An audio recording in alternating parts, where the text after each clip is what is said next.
L'aire de la sphère. On considère une sphère gamma de centre O et de rayon R. On se propose calculer son aire S. Dans l'espace E, muni d'un repère orthonormé OIJK, on considère un point M de gamma qu'on projette orthogonalement en H sur le plan XOY. On note par θ une mesure de l'angle IOH et par phi une mesure de l'angle OHOM. R, θ, phi est le triplet de coordonnées sphériques du point M. Lorsque θ et phi décrivent respectivement les intervalles 0,2 pi et moins pi sur 2 pi sur 2, le point M décrit la sphère gamma. L'élément de surface, noté sigma, représenté en bleu, de frontière 4 arcs, dont 2 verticaux, mesure l'accroissement angulaire, delta phi, et 2 horizontaux, mesure l'accroissement delta θ. L'aire de sigma est l'accroissement delta S, utile pour calculer l'aire S de gamma.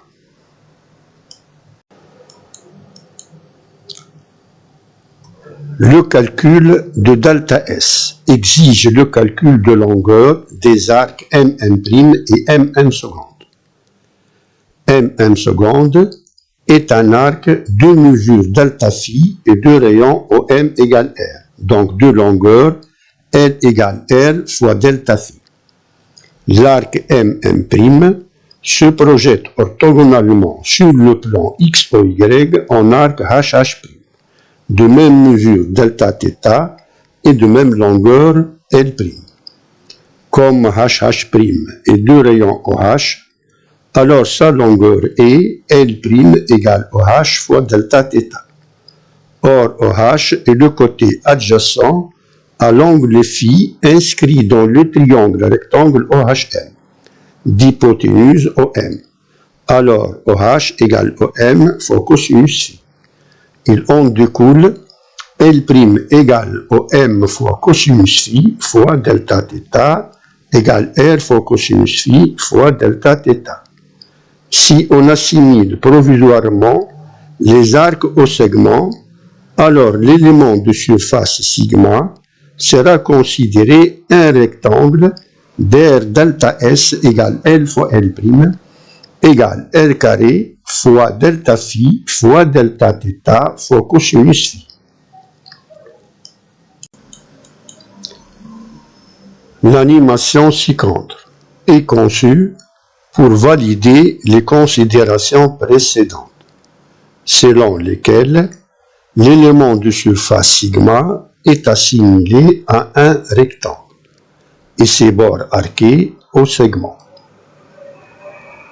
Lorsque delta θ et delta phi décroissent indéfiniment vers 0, la différence entre les arcs et les segments qui les sous-tendent sera négligeable. Le décroissement de delta θ et delta phi s'effectue sans arrêt, de sorte que les arcs auront une taille plus petite que le noyau atomique. Et à l'échelle de l'infiniment petit, les mesures des variétés géométriques se transforment en éléments différentiels. Les accroissements delta θ, delta phi et delta S se transforment aux éléments différentiels dθ, dφ et ds, d'où ds égale R carré fois cosinus phi fois dφ fois dθ.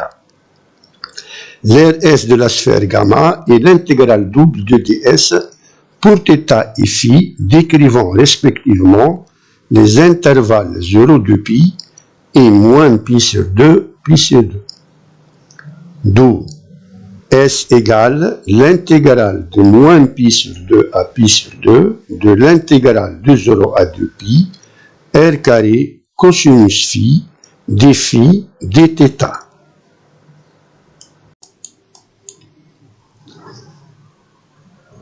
lorsque phi est fixé arbitrairement et θ varie de 0 à 2π. L'élément de surface sigma d'RDS pivote horizontalement pour engendrer une couronne psi. La mesure de son aire est I égale l'intégrale de 0 à 2π R carré cosinus phi dφ dθ.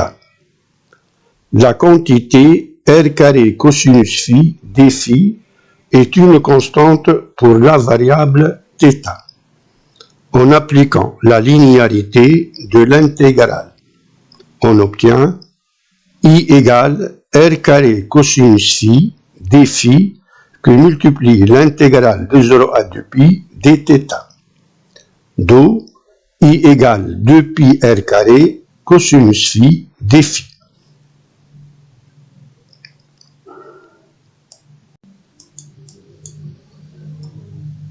Lorsque θ s'arrête en 2π, la variable phi croît de moins π sur 2 à π sur 2. La couronne psi fait une ascension et transforme gamma en sphère bleue. On injecte l'intégrale I égale 2π R carré cosinus phi dφ dans l'intégrale S. On obtient l'aire de gamma. S égale l'intégrale de moins π sur 2 à π sur 2, 2π R carré cosinus phi dφ. On fait sortir la constante 2π R carré de l'intégrale. On obtient S égale 2π R carré qui multiplie l'intégrale de moins π sur 2 à π sur 2 cosinus phi dφ. D'où S égale 2π R carré qui multiplie sinus phi prise entre moins π sur 2 et π sur 2 égale 4π R carré.